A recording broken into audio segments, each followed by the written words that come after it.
CD 101.9. Cool FM.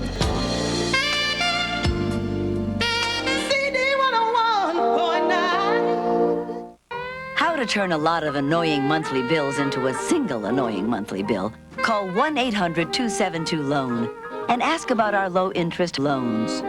Anchor Bank, big bank banking, small bank caring.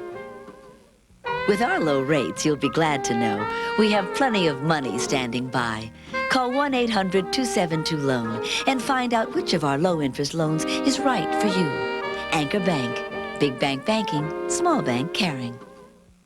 Good Day, New York, and in living color, only on Fox 5.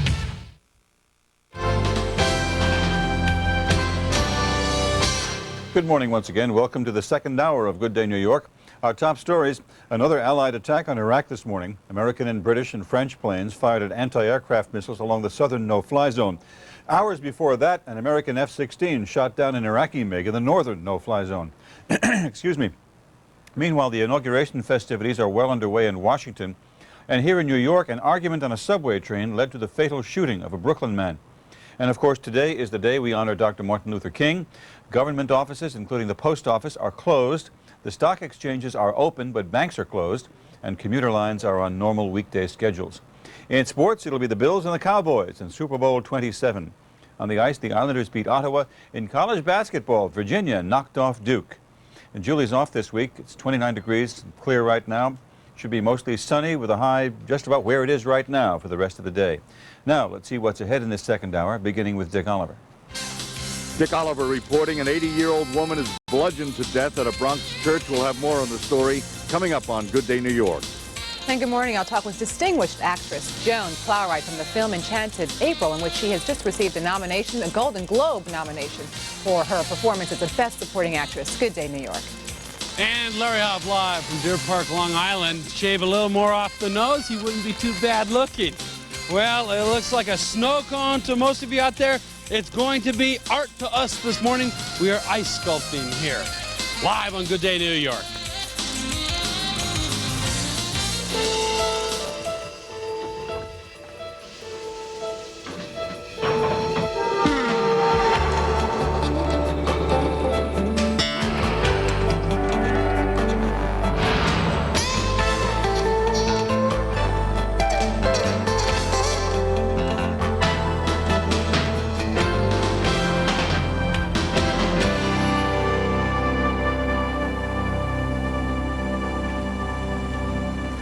Good morning once again as the ice sculpture goes forward. It's now, it was 26. I said it was 29. It's 26 degrees, a little colder than I thought. But it's under sunny skies, so it should be a lovely day. Should have the complete weather and traffic in a few minutes. But first, Lynn White has a look at this morning's top stories. Lynn? Good morning, Jim.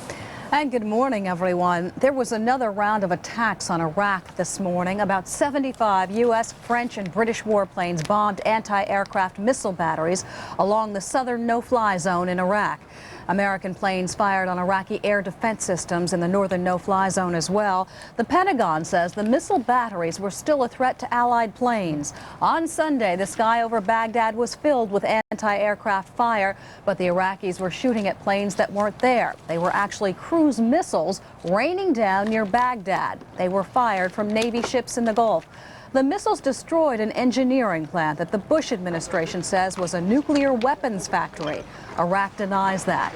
The Pentagon says one of the cruise missiles may have gone off course. Something caused a big explosion in the courtyard of the Al Rashid Hotel in Baghdad. That's the hotel used by American reporters and other foreign journalists. Word is 2 people were killed, more than 30 others injured. Earlier in the day, an American F-16 shot down an Iraqi MiG in the northern no-fly zone. Defense Secretary Dick Cheney says it's time Saddam Hussein complies with all UN resolutions. I think Saddam Hussein's brain is wired differently than the people I deal with on a regular basis. His assumptions, his logic, his mental processes are different. It doesn't make any sense from my perspective what he's doing now, but obviously he's got some rationale that he thinks makes sense. Well, Saddam remains defiant. He went on Iraqi television again yesterday and told his people to attack Western forces. The events in Iraq overshadowed Bill Clinton's first inaugural celebrations. The president-elect began his day by taking a bus trip to the Capitol from Thomas Jefferson's home in Virginia. He says his administration will be a new beginning. We ask you to pray for us, to pull for us, to make sure we stay in touch, and when you think we're wrong, to tell us that too. Keep working with us. This country has a lot of problems, but we still are the greatest nation in human history, and I know we can do better. After arriving in Washington, Mr. Clinton was joined by Michael Jackson, Ray Charles, and Aretha Franklin, among others. They held a Hollywood-style extravaganza on the steps of the Lincoln Memorial. Earlier, the Clintons and the Gores got together to ring a replica of the Liberty Bell. People all around the country did the same. The evening was capped off by a huge fireworks show over the Potomac River. It was put on by the Grucci. Some call them the first family of fireworks. Here in town, cops are looking for 7 young men. It's believed they got into an argument with a subway rider early yesterday. Austin Rivera of Brooklyn asked them to shut up on the R train in Manhattan. Cops say one of the men then took out a gun and shot Rivera in the chest. In the Bronx, an angry mob came to the aid of an elderly grandmother, but it was too late. Doll Mamie Johnson was dragged behind a church after Sunday services. She was clubbed to death by a mugger. The 80-year-old was a beloved retired school teacher.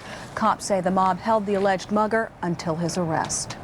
Katie Beer spent 16 long days and nights locked in that underground box beneath the home of John Esposito. Yesterday, police began tearing down a shed that covered the secret room. The cops say they want to preserve it as evidence.